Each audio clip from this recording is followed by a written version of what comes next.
President Trump pushing ahead with his America First agenda. Breaking news, Apple announced it's going to work with Foxconn to build a server factory in Texas by 2026. The company says it is now planning to invest $500 billion in the U.S. economy. The CEO of SoftBank pledging to invest $100 billion in the U.S.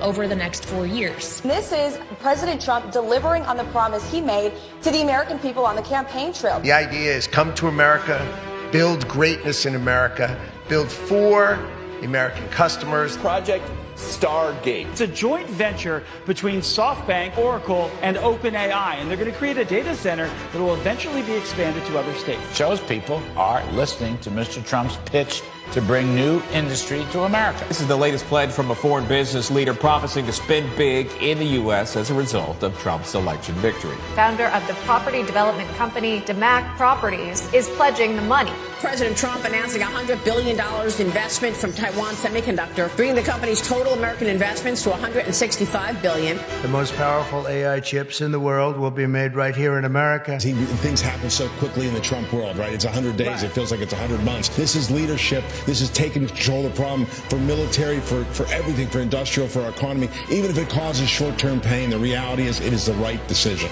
NVIDIA says it will invest hundreds of billions of dollars over the next 4 years, part of the manufacturing renaissance under President Donald J. Trump. Furniture maker Prepack are shifting their operations from Canada to North Carolina. Johnson & Johnson says it will invest more than $55 billion in the U.S. over the next 4 years. Hyundai announced a $20 billion investment. With your leadership, Mr. President, Hyundai Motor Group is proud to be a stronger partner in America's industrial future. This is the automobile industry, and now those plants largely have stopped and they're moving them to our country. Honda is building one of the biggest plants. The trade story is certainly picking up speed here and pushing more countries to make these bigger investments. It's another example of the Trump effect. GE Aerospace announcing a nearly $1 billion investment into American manufacturing. Eli Lilly announcing plans to expand its manufacturing here in the United States. $27 billion additional spend, bringing our total to more than $50 billion. The money's rolling in, and this is in the past 60 some odd days, Charles. And these are deep-pocketed folks who want to have a relationship, and it's just smart moves. We are CMA CGM, one of the leaders in shipping and logistics around the world. Today, we are investing $20 billion. Foreign leaders from around the world, investors from Silicon Valley to Wall Street to Main Street have confidence again in our economy and our markets and in President Trump. The Trump effect this morning, a string of massive wins for American manufacturing. The numbers speak for themselves. Wisconsin-based Clarios is putting up $6 billion to expand its American operation. And what's driving these decisions? Well, President Trump's aggressive Made in America policies and his commitment to bringing industry back to American soil. This is exactly what Trump promised. America First is back.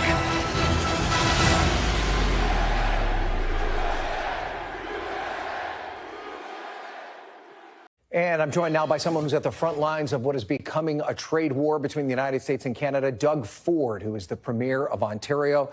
Mr. Ford, thank you so much for joining me. We appreciate it. You told reporters last week that you and top Canadian officials have prepared retaliatory tariffs for whatever President Trump announces tomorrow. Will the severity of your response depend on what you hear from President Trump? That's correct, Ryan. First of all, I always start off every interview saying Canadians love Americans. They love the U.S. I love the U.S. I spent 20 years of my life there. But yes, we're going to retaliate. We're going to retaliate appropriately, but hard as well. As I've always said, we have the two greatest countries in the world. Let's build an AMCAN fortress. You know, President Trump ran on growing the economy, creating jobs. And that's not going to happen. It's going to hurt the American economy. I don't call it Liberation Day for Americans. I call it Termination Day because there are people going to be laid off. Assembly lines will shut down. You can't just cut off your largest customer in the world, and that's Canada. And we're at a fever pitch right now in this country as my American friends are just going on their daily business every day. There's 40 million Canadians that are ramped up, literally going down retail shopping aisles, looking to see what's made in Canada, what's made in the U.S. I've never seen anything like it. And you said, sir, that you spoke to Commerce Secretary Howard Lutnick about what to expect for Ontario tomorrow, and that he didn't even know What does that tell you about how the way the administration is handling all of this? Well, I'm not too sure how the administration's handling this. Sometimes I wonder, do they really not know, or are they just blowing smoke? I think a lot of them really don't know. At least the senators and governors and Congress women and men, they aren't too sure what's going on. And to be very frank, we aren't too sure. So let's see what happens on tomorrow, April 2nd. The market's going to respond negatively. These are people's pension funds. Americans will be hurt. And that's the last thing I want to see. I want to build a strong AMCAN fortress to protect Canada and the U.S. We have the critical minerals, we have the energy, we have the potash and the uranium, and the list goes on. And there's no one else I'd want to sell to more than our greatest allies and friends in the entire world. Well, I have to imagine, though, that level of unpredictability makes it very difficult for you as well. Talk to me a little bit about how just not knowing what this outcome could be and the impact that could potentially have on both the economy of the United States and Canada. Well, Ryan, no one likes uncertainty. Americans don't like uncertainty. Canadians don't. Businesses don't. The market doesn't like uncertainty. It stalls investments. That's the last thing we want to do, especially with turbulent times happening around the world. You have to stick together. We're part of the family, as we believe, for 200 years, and I know a lot of Americans feel the same way.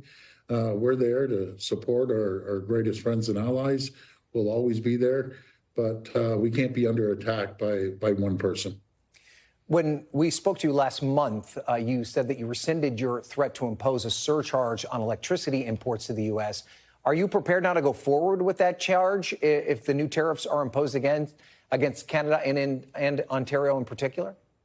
Well, the reason we did that, I want to bring the temperature down. I wanted to sit in front of Secretary Lutnick and get the whole story. And yes, we got together, had a good conversation. But the only thing acceptable is zero tariffs. We need, Americans, and Americans need Canadians. We have such an incredible relationship together. I've talked to endless CEOs of businesses. I've yet to find one CEO that agrees with this. It's just going to hurt their economy. That's what it's going to come down to, and people are going to be laid off in the U.S. So that's the last thing we want to do. I always say you can't unscramble an egg. You have to make the omelet larger, and who better than with your closest friends and allies? And so we're prepared. We have additional $65 billion of retaliatory tariffs on the table. We've already done $60 billion. That is going to hurt, and it's going to hurt a lot. That's the last thing we want to do, but we just aren't going to roll over. And I got to apologize to the American people. We absolutely love you. I'm sorry you've been put in this position, but we have no choice. Let's play a little bit of what your Prime Minister, Mark Carney, told reporters today about the situation you're facing. Take a listen. We will not disadvantage Canadian producers and Canadian workers relative to American workers. So there are measures that we can take that at a minimum level the playing field with the United States. And again, it depends on the broader measures they take tomorrow, if indeed they do against Canada. And maybe explain, what sort of measures is he talking about there? Well, I agree with the Prime Minister 100%. We just want to see the list, per se, of the tariffs that we're going to be facing, and then we'll go tariff for tariff, dollar for dollar. And it's unfortunate. There's so many other countries that aren't our friends, let's say.